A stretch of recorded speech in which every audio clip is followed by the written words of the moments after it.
Hello, Canucks fans. As we come into a little scrambly beginning there, as I had a little technical difficulties, but we are here for the Canucks conversation. My name is Chris Faber.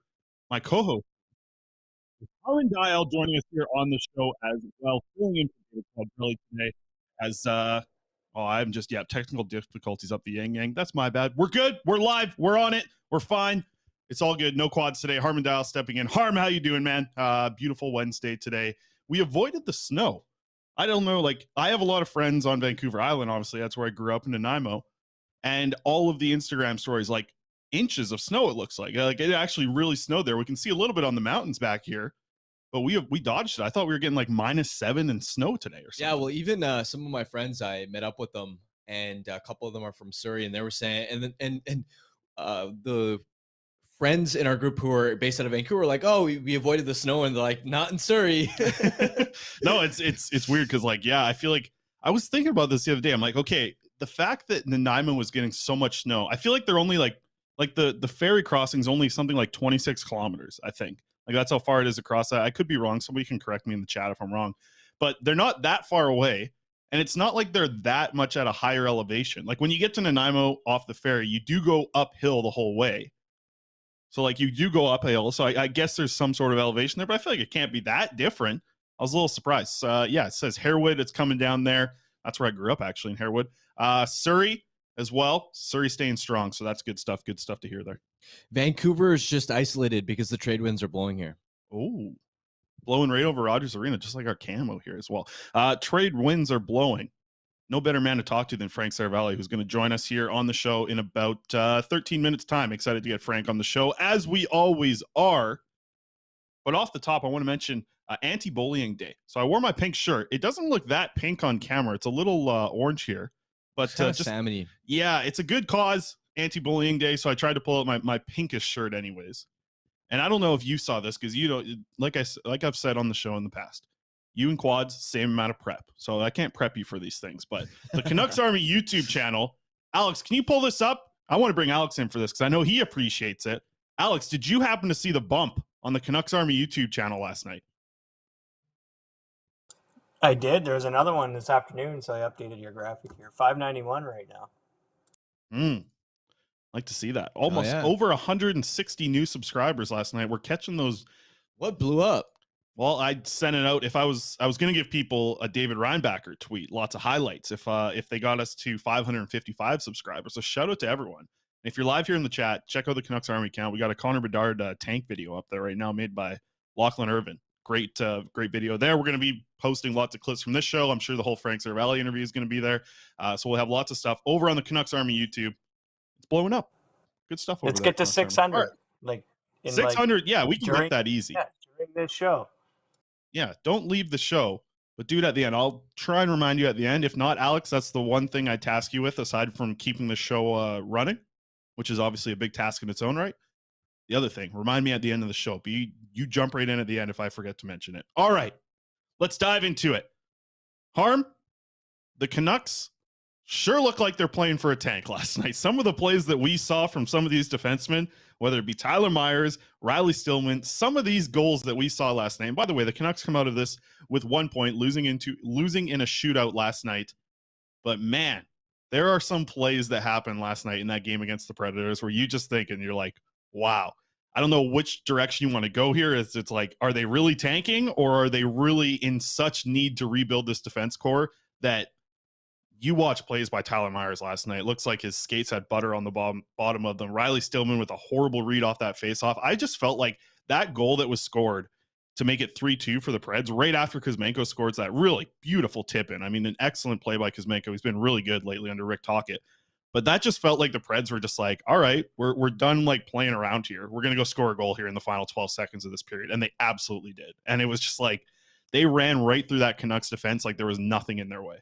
Well, it's especially frustrating because they did all that and then they score 2 goals late to get the extra point, right? We're on Team Tank here and we're like, oh boy, let's go just a couple minutes away from a regulation loss, especially after a win against Philly. See, that win against Philly, even though that was technically a 4-point race in 4-point game for the tank race, I was like, okay, Philly's far enough ahead that, especially when you consider the context of Silov's picking up his first win, Pettersson 5-point night, Kuzmenko scoring, like it was just a fun game, especially Saturday night. You're like, you know, they're not going to lose every single one of their games. So you're like, all right, we can enjoy that, right?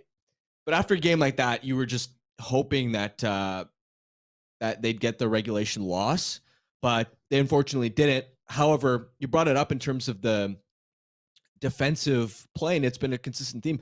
The one thing that keeps standing out to me about Tyler Myers is it just astounds me, considering his size, how poor he is at defending the front of the net. Like this season, think about how many goals against there have been where it's been off of a rebound and Myers is somewhere around the blue paint and he's just standing there, right? He isn't able to tie up the right person. He isn't able to pick up the loose puck. It's just like sometimes you want to pull your hair out because it's like watching. It's like in the NBA watching a 7-footer who can't rebound. It's like, dude, you're genetically gifted. You've got the size. Like, push somebody out, box out, do something, right? Like, that's how it feels like to watch Myers sometimes play defense in front of his own net. Which, I mean, look, we know Riley Stillman isn't a good player, right? Like, with a lot of these depth guys, we can't really go too hard on them because they simply are what they are. Right. It's just tough when it's Myers making $6 million.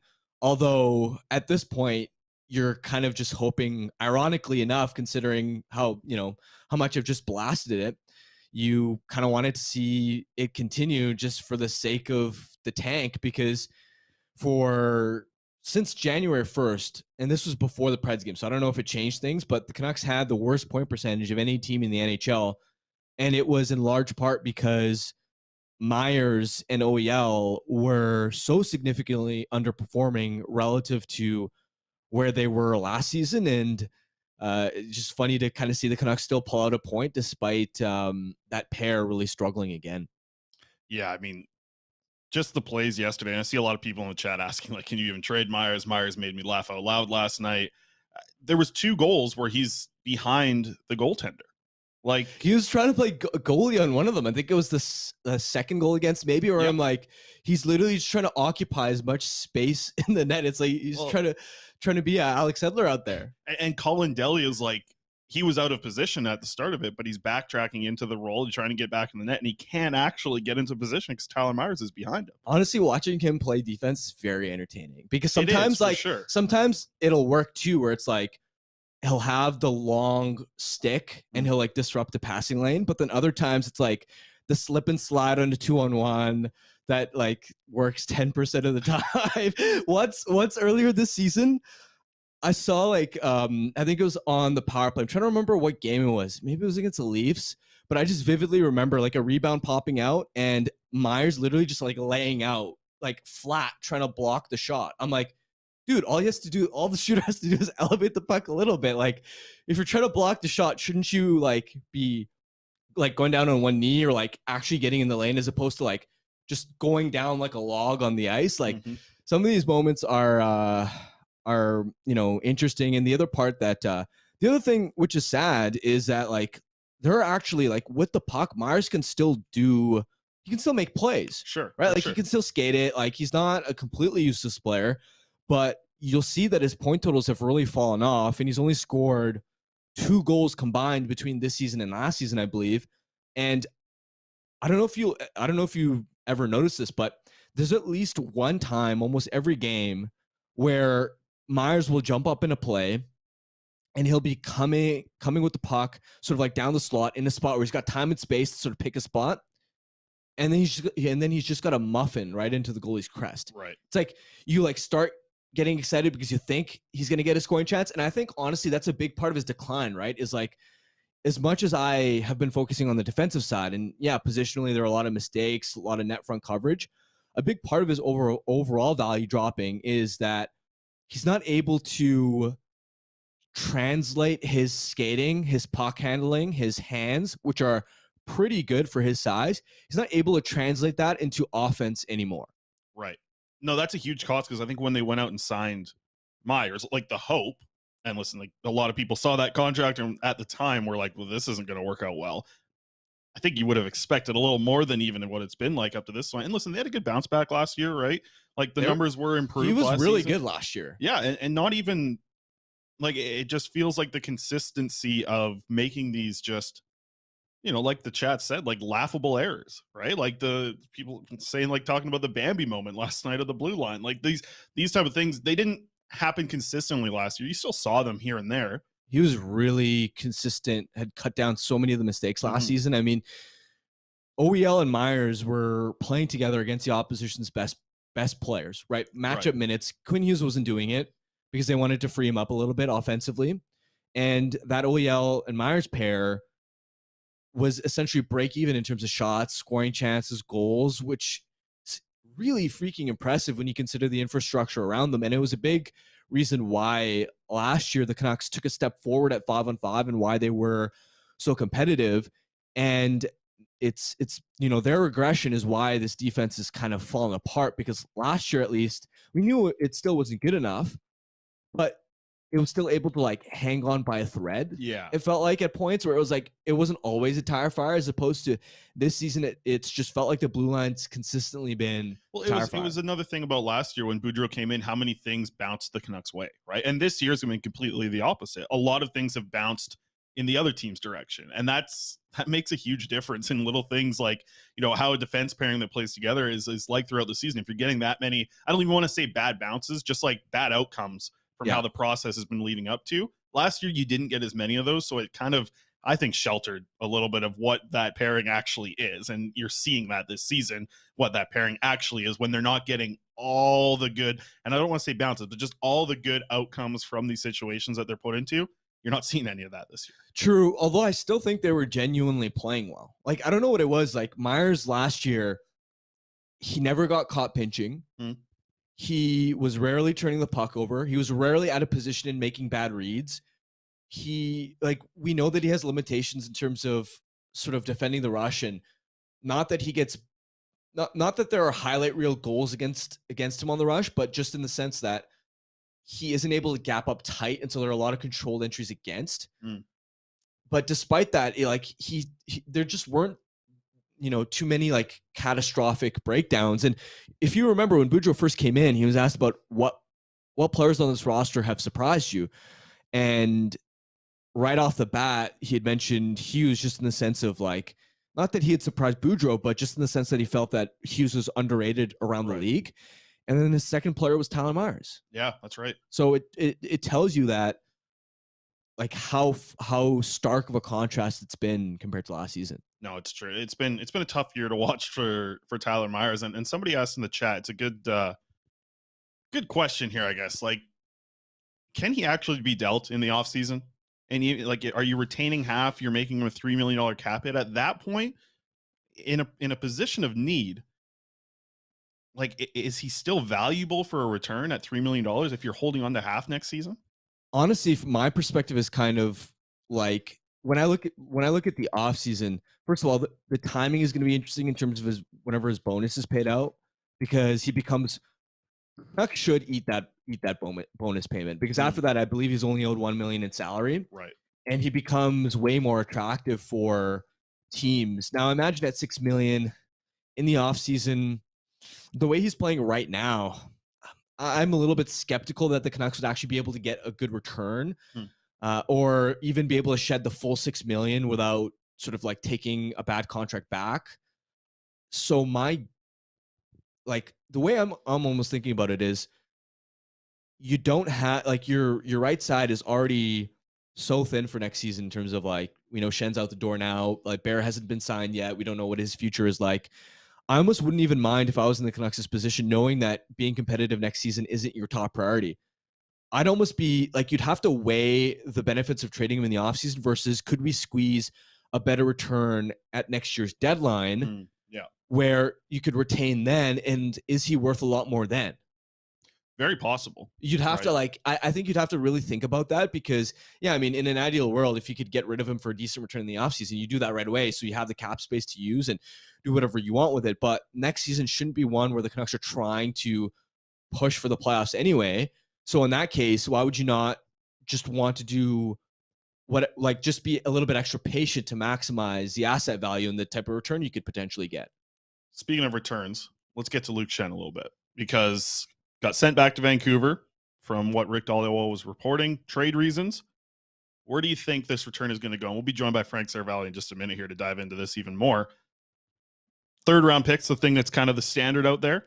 Like, if the Canucks can only walk away from this with a third round pick, how would you feel about it? It'd be slightly disappointing. I think most of us have kind of been expecting or hoping for a second, but third in the grand scheme of things is still, if that's the best you could get, it's the best you can get, right? I'm not going to criticize this management group for trading a 33-year-old pending UFA for the highest draft pick or the best prospect possible. I look at it the same way, and I'm wondering, now that we're at the point right now where it feels like there's some teams, like you kind of have the list, right? So are the Canucks maybe at a point right now where they're just waiting for the one team to be like, okay, we'll give you a second? Like, is that maybe where they're at? Like, because sending him home to Vancouver, the situation with his wife being very close to giving birth here is what we've heard for the due date anyways. Like, there's a couple different ways. It could be them, the Canucks, just doing it right by Luke Schenn and sending him back here for that reason. You know, could it be that it actually, like, a trade is supposed to be coming down very soon here? Don't really know exactly how the situation is going to play out, but I'm curious if I wonder if that is the reason why. Like, are the Canucks waiting for one team to just throw that second round pick out there, and then it's like, boom, snatch that, go, take that and run? Because the second round pick's a good value for the Canucks. That's probably, you know, it's for sure a top 60 pick, unless that team ends up going to the Stanley Cup final. But like, you're getting a top 60 pick. That's a huge boost for the Canucks prospect pool, which really needs it. Yeah. Well, in any case, with the human side of it, with, as you mentioned, his wife pregnant and probably like due to give birth on deadline day, they're probably trying to do right by Schenn as well. Mm-hmm.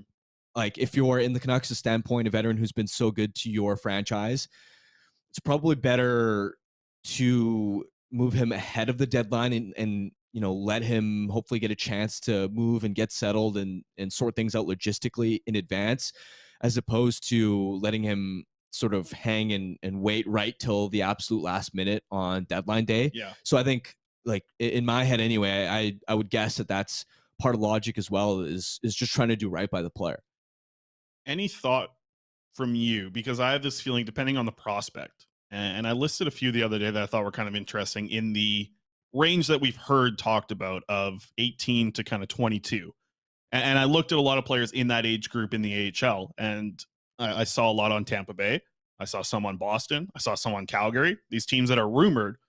Would it let you down if it was a prospect? Or like you said, in the end, like, if you're just getting a return and that's what you're getting, you're moving on from UFA, even if it's a B-level prospect, in the end, is that similar value and more kind of on the timeline of a retool than like what we've heard from this management group is, you know, it's more of a retool than a rebuild. So would you be surprised if it ends up just being a prospect instead of a draft pick here?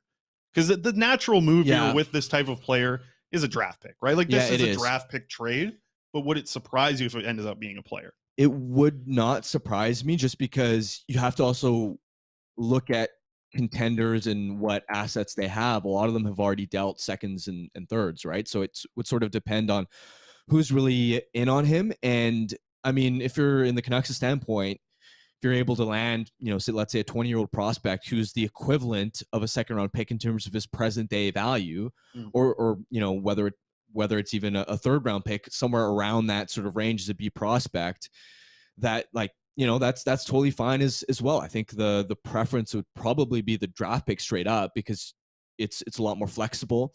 It's a lot more of a universal currency.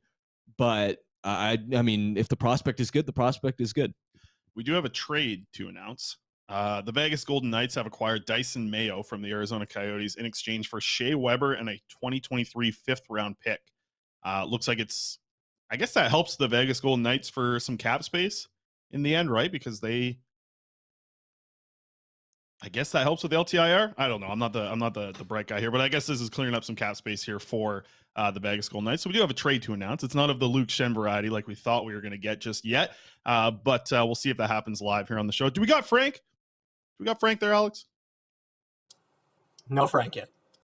No Frank yet. Okay, we'll get to Frank. He's probably talking about the trade. He's probably busy breaking that trade. Yeah, I don't know if Nation Network has an Arizona Coyotes podcast, but that's probably where we can find them at this point right now. Let's get. I wanted to sneak in as we were talking about the defense. Well, I'll tell you what. When Frank's ready, you just bring him right up, okay, Alex? We'll get to Frank. Want an Arizona Coyotes podcast? Am I on an Arizona Coyotes? Do you want to have one? Nation Network looking to expand. I think I'll pass. Thank you though. Lots of draft picks. All right. Only if it's based out of Mullet Arena. That's true. Hey, I talked to someone who visited there. They actually really liked the atmosphere. I hope that at some point I'll get a chance to cover another Coyotes game. I went there last year when they were still playing out at Glendale. And despite them being like their rink at the time being in Glendale, I specifically got my hotel in Tempe just because I wanted to be in the Tempe area. Okay. So the vibes are high in Tempe. Oh, honestly, that's one of my favorite road cities. Like the weather, just the vibe, the aura. It's a lot of fun. I'm not a hot weather guy. Yeah, the golf. Are you not a summer guy? No, I'm not a summer guy. I just I went the first time I visited Arizona we went down there for a baseball tournament. I don't know, I was like 14 maybe. And like the second I stepped off the plane, my nose just starts bleeding. And I had so many nosebleeds in the hot air down there.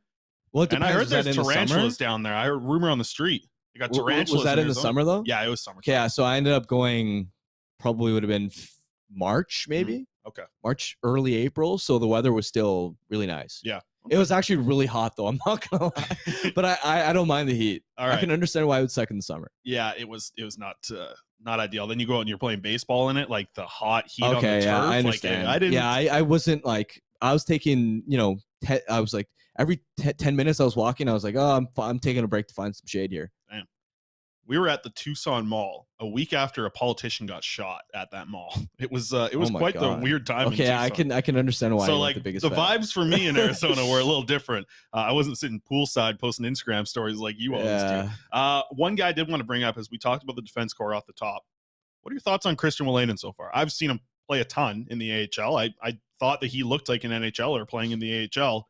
Now he's up here. He's moving the puck pretty well, I think, skating with pretty good pace, even for an NHLer. I don't think it's outstanding, but like this dude looks like a depth defenseman in the NHL to me. I'm going to text Frank here real quick. He's a legit depth defender, looks like it. I mean, the trouble you always have with sort of these quad A guys and the question mark when you have a player like DiGiuseppe come up, or when even Lockwood first came up, a lot of times with the adrenaline that these guys have and how hard they're fighting just to prove themselves in the NHL, they have extra juice in them. And so you'll see a 5 to 10 game burst out of them where you're like, oh my God, this guy's a legit player, right? Like we saw it with Lockwood. First 5 games, you're like, wow, even when he got his cup of coffee last season. And then inevitably sometimes these guys slow down. So that would be the question that I have with Wolanin. Now he has a lot more NHL games under his belt.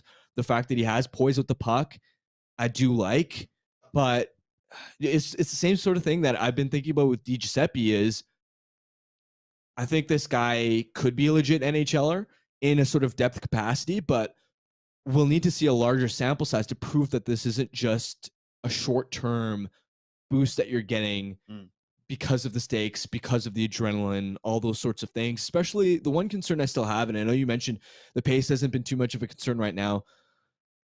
I do think overall the skating isn't great on him.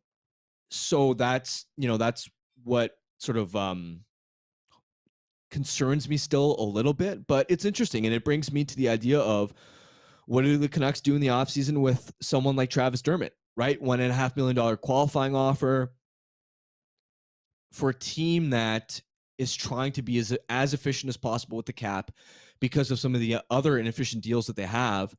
If you're looking at a number 6-7 sort of spot, and Dermott is absolutely the better player than Wolanin, but you consider the injuries that Dermott's had this season. You think about the fact that Dermott's essentially double what a league minimum player would be. It's going to be an interesting decision for the Canucks in the offseason, not necessarily just because Wolanin showed great right now, but more Wolanin's emergence just sort of shows that in free agency, you could probably find a league minimum guy who can provide similar value as Dermott. And so does that mean are you not going to qualify Dermott in the offseason? right? Like that's Yeah. one of the questions that I've had considering the Canucks' cap situation. Well, I think that on top of the injuries that he's suffered and kind of going through it, it's tough. It is tough to kind of move your career forward. And I think having a setback with a head injury is something that we've seen happen a lot. And it's a difficult spot for a player to be in. But as like a organization running this, it's kind of something you have to deal with Dermott. So with the contract situation, it's going to be interesting to see how it plays out, because you're right. If you're just adding him and you don't believe in kind of Frank, the upside Alex. you were getting there with that you thought you were getting there with Travis Dermott when you first got him, like it's the upside that I think a lot of people saw with Travis Dermott was like, okay, maybe he can be a top 4 with the Canucks and fit in, or be like the 4th guy, or maybe he's the guy who plays with Tyler Myers moving forward. Like, it's been difficult to judge this season because you just haven't seen him play. You haven't seen him consistently in the lineup, right? So tough spot with him right now, obviously. And the Canucks only 47 contract spots right now. So 3 open spots for them to sign players. You know, are you looking at Aiden McDonough? Still the question up in the air if he's going to sign with the Canucks. Other free agents in the NCAA that you would like to, that's still going to be during this season, where the Canucks still, like I said, only have 3 contract spots at this current date. We could see what happens with Luke Schenn, but like I said earlier, if he brings in a prospect, there's a contract there. Like, how is it going to work with that contract? Especially because you also have Riley Stillman for next season at just under $1.5 million. And he's also essentially a bottom pair defenseman. You also have a decision to make on Ethan Bear and his long-term future in terms of what sort of qualifying offer he's going to get, what it'll cost to keep him. It's certainly going to be a lot more than league minimum. He's already making $1.8 million this season. Again, we've had this conversation. I think he's worth keeping, but then you consider how many defenders you have in Hughes, OEL, Myers, who are making big money. Now you've got a bunch of defensemen in the sort of like 1.5 to 2 million sort of range. Right. So high end bottom pair money. Yeah. So you know, does it have a trickle down effect on Dermott's future and what the Canucks decide to do with him? That's something that I'm going to be keeping my eye on going into the offseason. Well, lots of changes to the defense, obviously, coming for the Canucks, we hope anyways. One of the things we might be seeing very soon is a good thing to bring up with our next guest here, Frank Seravalli, joining us here on the show. Sure, it's been a busy afternoon for you there, Frank. Lots of rumors and rumblings going on. Tell us what you're hearing about Luke Schenn. Anything? Nothing. I'm hearing absolutely nothing. That the Canucks, when they made the decision to sit out Luke Schenn on Tuesday, where they didn't have anything front burner, but they knew from conversations that had heated up that they have a reasonable expectation to know what they're getting. And that at some point between now and March 3rd, they believe something will materialize. And in the meantime, they've sent him home to essentially sit and wait until that happens, whenever it happens. So we had the discussion a little earlier on. The way that we've heard this management group talk about it is they're fine, willing to add players in the 18 to kind of 23 range. I was looking around at guys in the AHL that maybe can't find NHL time that, you know, still look like prospects. Do you think that might be the route that we go here? Because like Harm and I were saying earlier, this just feels like a UFA depth defenseman. This guy gets your a draft pick. But the Canucks, they've talked about looking at prospects. Do you think it goes draft pick way or prospect way here? Hard to say. I have no idea what the Canucks value more. It really depends on the player and the fit. Because if you're thinking that Luke Schenn is likely in the 3rd round pick range, which is what I believe he is in and what the Canucks are looking to get, like the easiest comp to last year is maybe Justin Braun or somewhere in that neighborhood. He got a 3rd from the Flyers to the Rangers. If you're getting a prospect back, a 3rd round pick is probably going to bring you back a C-level prospect.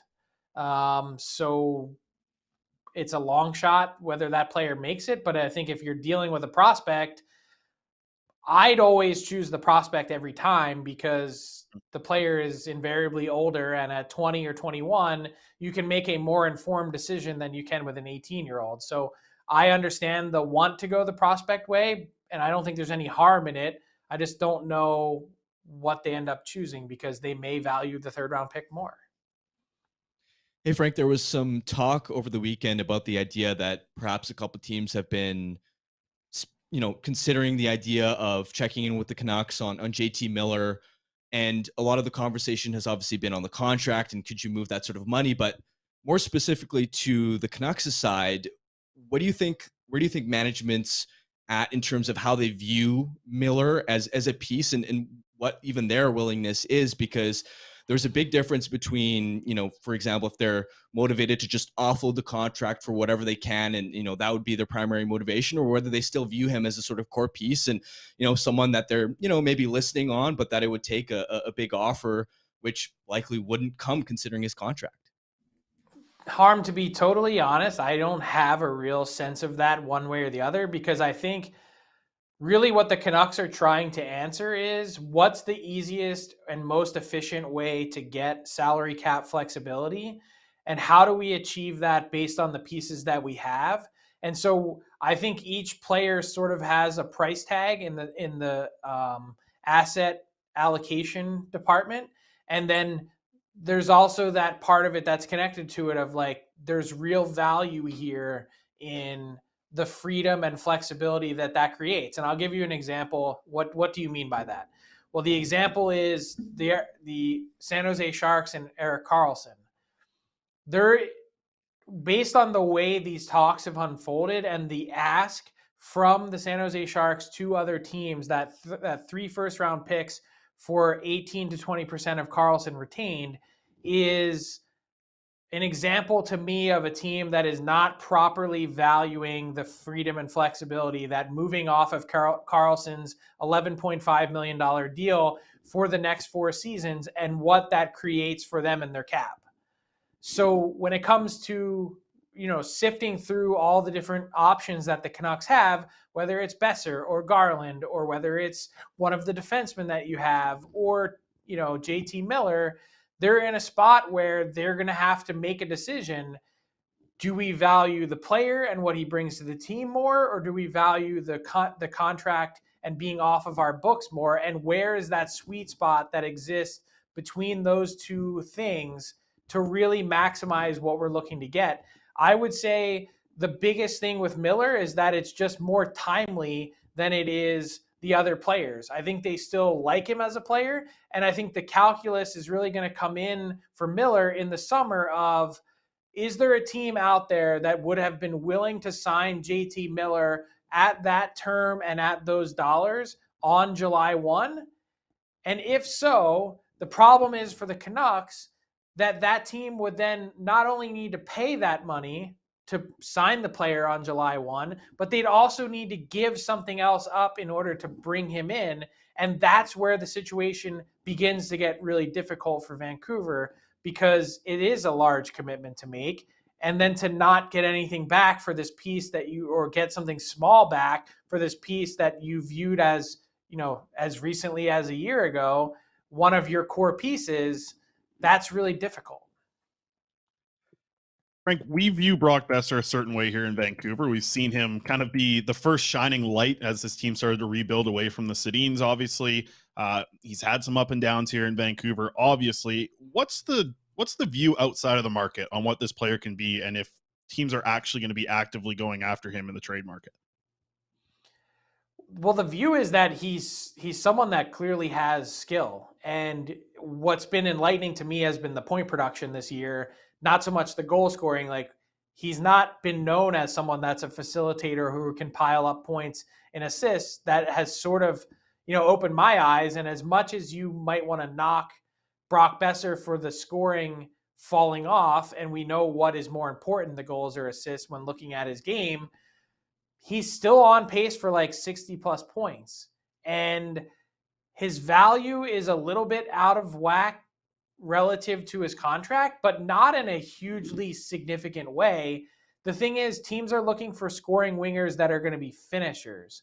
And that's the thing, is where is that part of Brock Boeser's game? Will it come back with a change of scenery? He's still in that sort of, you know, prime territory in terms of his age.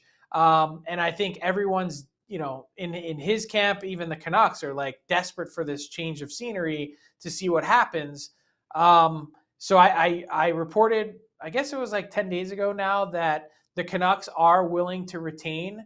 It's not much, but I think if they're willing to chew up $1 million, that would go a long way in terms of making a transaction happen. Similarly, along those veins, with the Canucks' sort of glut of wingers making, you know, a decent chunk of change against the cap, there's Connor Garland. We haven't really heard a lot about him in a lot of the lead up to this deadline and his sort of future. Is he the sort of player that you look at and say, like how is he perceived around the league? Would the Canucks be looking to move him if there was a team that was interested? I'm just kind of curious how you view Garland's future with this club. I think it's one of those deals, not really all that unlike Tyler Myers, in that it feels like the second he put pen to paper, that for whatever reason, he sort of felt like the odd man out. And I don't know why that is. I don't know if it's a culture thing, or if it's just something that he never really quite felt comfortable. And I know that he talked to you guys at The Athletic about that last season, of like just how difficult that was stepping in and trying to find that comfort. Similar to Brock, there hasn't been a lot of fanfare, but by and large, like Connor Garland kind of lived up to his contract last year. Actually, he still finished with 52 points. And if you subscribe to the age-old GM scale of 10 points equals 1 million, well, Connor Garland at 4, 9, whatever is like right in that wheelhouse. So I perceive Connor Garland as someone that teams are curious about, not burning down to get. But he's someone that works and competes. And I think there's a real appreciation factor from Rick Tocchet, the guy who kind of helped make him in Arizona and gave him that chance. And where does that lead in terms of, potentially putting him in a spotlight to do more? I haven't watched closely enough. You guys could tell me of what that's been like under Tocchet to this point. Yeah, definitely much better. Like you can see it first game, just it felt like a fresh air kind of bursted into Garland a little bit. Frank, you just had a chat with Tom Dundon of the Carolina Hurricanes. And for a while, it felt like the Hurricanes were one of those teams that couldn't go with the big fish for the free agency. They couldn't get these guys signed. It was a difficult spot. It wasn't really a draw. But with everything that's going on in Carolina and that organization, it feels like they're not that similar team that isn't really a destination. People want to play for Rob Brindamore. People want to be a Carolina Hurricane. They're a good team. They have some young pieces that are around there for decent money for a while here. And Harm and I were talking about this last time you were on the show here on Friday. Was like, is that a destination for someone like a Brock Boeser, for a JT Miller, for a Connor Garland? Because they're getting some term here. And it feels like the way, your conversation with Tom, it sounded like it wasn't just rentals that they wanted to go after. Like he said, it was going to be they still have to win next year. They have to win the year after that. Are those the certain players from Vancouver? Like, should the players with term that the Canucks have, would Carolina be a destination for them? I don't think so. And first off, I think their focus is squarely on Timo Meier. And that's the massive piece that they're trying to bring in. And they like the optionality of Meier for this playoff run, and then we'll figure it out. We can sign you to the long-term deal. We can, qualify you for the 1-year deal at $10 million because they're one of the few teams that could afford it. And we know they're also not afraid to move players out if they need to. That idea that they've really turned over significant chunks of their rosters between 8 and 10 players every year has been a really big storyline that I don't think has gotten enough attention. And they have all of that flexibility when it comes to Timo Meier. Other teams that would acquire him don't necessarily. So like Vegas offloading Shea Weber's contract today is actually pretty significant from a tagging space perspective, in that they could probably trade for Timo Meier and re-sign him to a long-term deal if they wanted to, because they were able to get away from that Weber commitment. So going back to the Canucks and Carolina, I think one of the big things I've learned watching their team building as it's gone along is that they don't believe in paying market value. They like trying to find value on the margins, meaning we have cap space and we're going to leverage that as a weapon as much as we can. So we're going to trade nothing for Max Pacioretty and get a $7 million player that's been near a point per game. The injury was just bad luck. The Achilles in the summer followed by the re-rupture after he came back and put up a point per game again in those 5 games is just unfortunate. But Brent Burns is another example, playing at an elite level still, and they get San Jose to retain 30%, and they don't really give up anything to do it. they're playing chess while everyone else is playing checkers. And so to say, hey, will you take Brock Boeser at full freight, which is, we'd probably all agree a little bit more than market value right now. Will you pay exactly market rate for JT Miller? No. So I based on the way they've operated, I don't see them being a fit at all. Final one from us here, Frank. 9 days away from the deadline. When that 12 o'clock, 3 o'clock Eastern time passes, which team are we going to be talking about, whether it be for buying or selling? Which team do you think might surprise people after we wrap up the deadline here? Well, based on what I was just mentioning, Carolina probably wouldn't be a surprise. I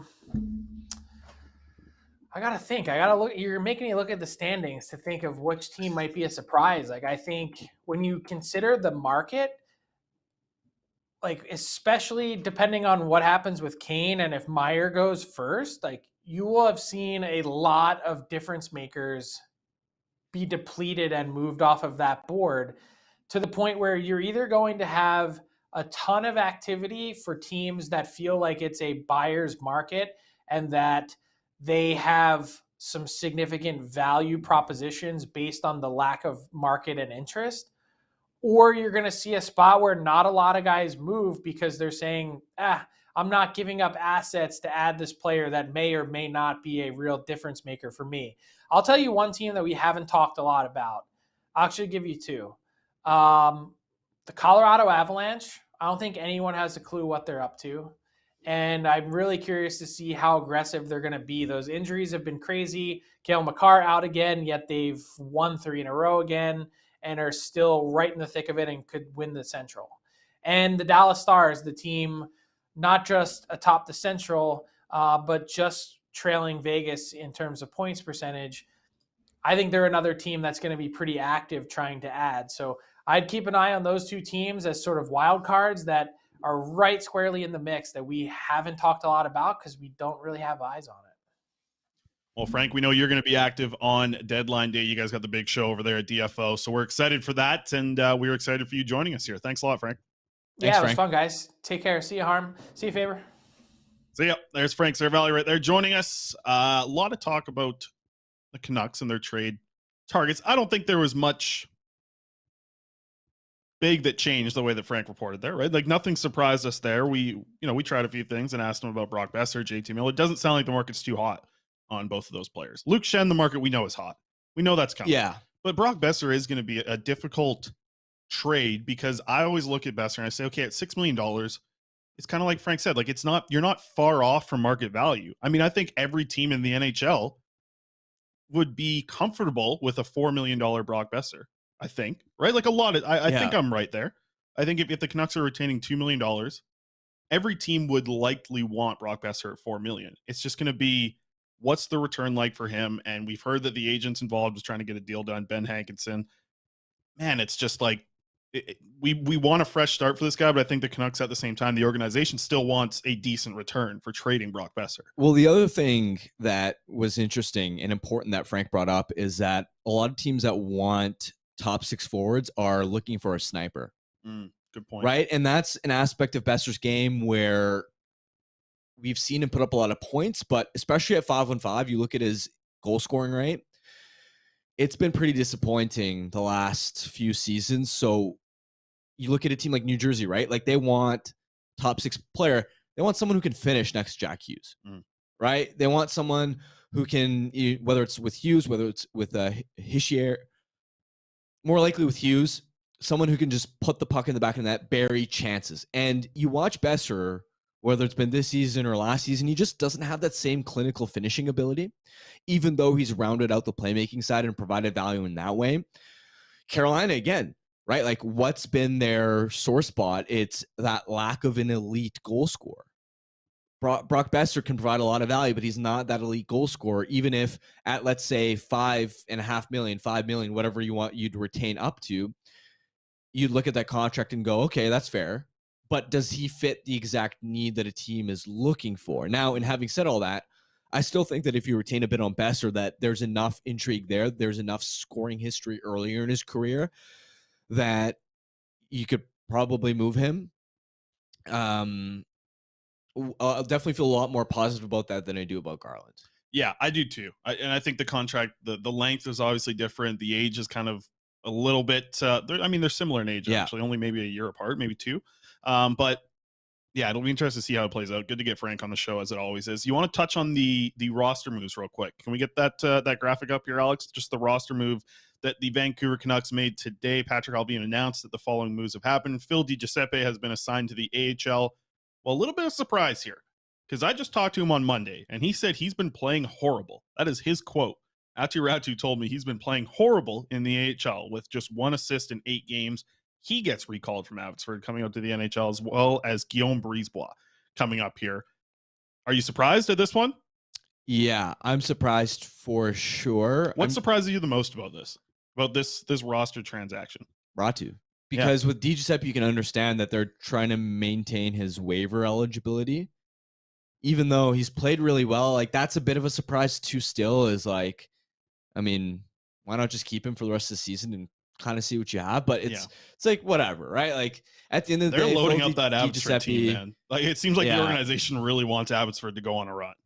Yeah, I mean, if Vancouver can't go on a run, I mean, last year was so disappointing too with Abbotsford, right? He looked like that team looked legit, and then they didn't even get a home playoff game, did they? No, it fell off the rails at the end of the season. Yeah, they didn't even get any revenue for that. So, I mean, yeah, at the end of the day, the thing with DiGiuseppe is it's such a low stakes thing where whether he's waived, whether he's on the roster, whether he's playing games, like in the big picture, it doesn't really matter, as opposed to Räty, you look at and you go like, he's an important piece for the future. I'm curious what the motive is. Is it a short-term thing to put him in a new environment, try him in a different spot, give him confidence? Is it more just a temporary roster move until like maybe it's gymnastics related to another move that's coming down the pike soon? Like, well, Jack Studnicka plays 6 minutes last night. Yeah, he's your third line center in the lineup last night. He's looked really ineffective at center, and I'm not going to be surprised to see Räty jump right there. Yeah, right? Especially because Räty going to play in between.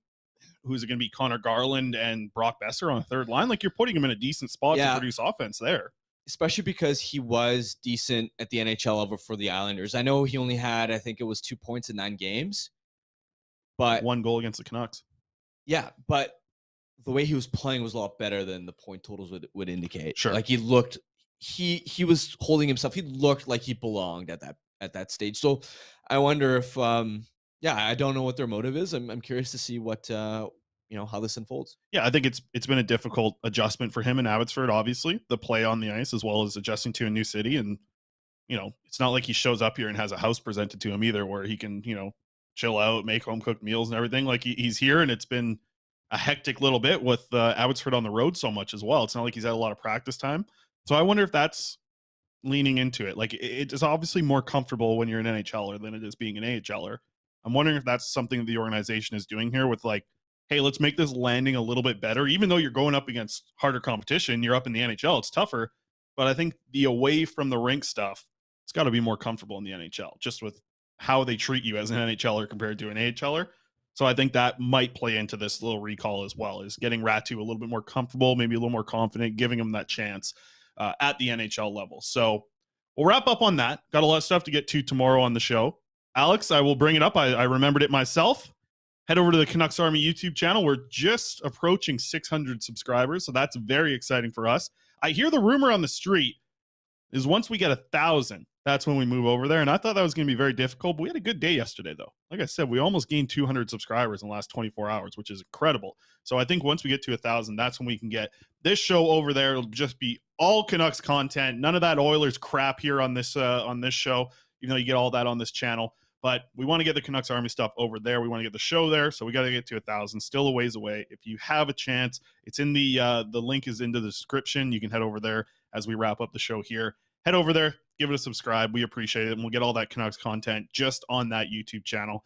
And as I mentioned, there's a little Tank for Bedard video on there as well. So we'll wrap things up there. Anything else you want to close out with here, Harm? No, not Perfect. really. You got it all out. Why don't you? Yeah, go ahead and run it once there, Alex. Go ahead. No movement? Weird. Wow. Not one up and down. Well, it's only the first 2 spots then, I guess, right? Is usually how the lottery works now. Interesting. Arizona. Well, there we go. Harm's starting that Arizona Coyotes podcast now. They got Connor Bedard. Sign me up. I'll do a Coyotes podcast. Look at them. Arizona, 5-4, points in 9 of the last 10 games. Wow. Keep it up. Keep it up, guys. What a good team. All right, we'll wrap things up there. For my co-host Harmon Dial, for our producer Alex Allard, for our guest Frank Seravalli. My name's Chris Faber. Thank you. Whoa. Go ahead, Alex. How do you? We have a Betway. Yeah. See, this is why they pay Alex well, and he deserves it. All right, let's get to our Betway bets of the day. Thank you, Alex. Our bets of the day: Anders Lee or Pierre-Luc Dubois to score a goal in tonight's game. We got the Jets and the Islanders facing off, so you get that at -167. A $10 bet's going to return you 16 if you get a goal from Lee or Dubois in tonight's game. And then I put a little Canucks swing on this one because we want the Islanders to win. Which actually we don't. We want to see the Islanders lose. So maybe it's a half Canucks bet. The Islanders to win this game, over 6.5 total goals between the two teams, and Bo Horvat to score a goal in this game. That is our Betway wrap-up for the show. Thank you very much, Alex. I'll tell the bosses you deserve that raise. You deserve the raise, Alex. That is for sure. All right, so we'll wrap things up. I already mentioned all the names. Thanks to everyone for tuning in on the chat. We'll be back tomorrow. Quads is back, and you're off now on Friday. You get the long weekend, Harm. Let's go. Look at you. Long weekend. You must be excited for it. So we'll wrap things up there. Thank you, everyone, for tuning in on the YouTube chat. My word of the day is so stupid. This isn't a word. Dollar diplomacy. That's 2 words. So look at tomorrow. Another That's 2 words. Stupid. It's not the words of the day. It's the word of the day. So I'm pissed off about this. Still no energy drinks. We're doing okay. Okay. We'll wrap things up. Thank you, everybody. You could have got that in with Frank, I feel. Well, I didn't like it. I don't like, what do I always say on the show? Good process, good results. That's not good process. That's 2 words. So I don't like it, but I probably could have, but I didn't feel like sneaking it in there. All right. I'll wrap things up on that. For producer Alex Allard, Harmon Dial, my name's Chris Faber. Thank you for tuning into another episode of the Canucks Conversation. Thanks for listening to Canucks Conversation. Hit the subscribe button to never miss an episode. How about keep it to a thank you, Jim?